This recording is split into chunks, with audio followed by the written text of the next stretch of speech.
मराठी अक्षर भारती इयत्ता 10वी कविता 9वी औक्षण.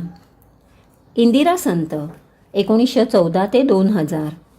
सुप्रसिद्ध कवयित्री, कथाकार, ललित लेखिका, विशुद्ध भावकविता लिहिणारी कवयित्री म्हणून तत्कालीन समीक्षकांनी इंदिराबाईंच्या कवितेला मुक्त दाद दिली. प्रीती, विरह, एकाकीपणाचे दुःख आणि भावनांचा कल्लोळ निसर्ग प्रतिमातून भावनोत्कटतेने आणि नेमक्या शब्दामधून अभिव्यक्त करण्याची शैली हे त्यांच्या काव्याचे वैशिष्ट्य होय.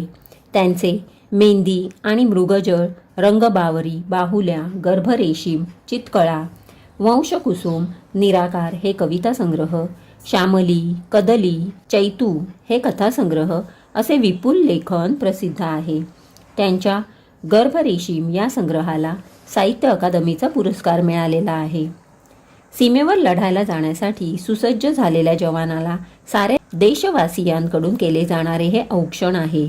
औक्षण करताना मनात येणाऱ्या विविध भावनांचे वर्णन कवयित्रीने प्रस्तुत कवितेतून व्यक्त केले आहे.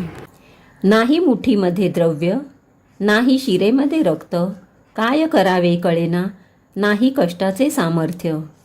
जीव ओवाळावा तरी जीव किती हा लहान, तुझ्या शौर्य गाते पुढे त्याची केवढीशी शान.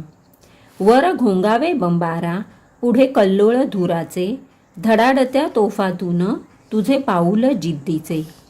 तुझी विजयाची दौड डोळे भरून पहावी, डोळ्यातील आसवांची ज्योत ज्योत पाजळावी. अशा असंख्य ज्योतींची तुझ्या मागून राखण, दिन दुबळ्यांचे असे तुला एकच औक्षण.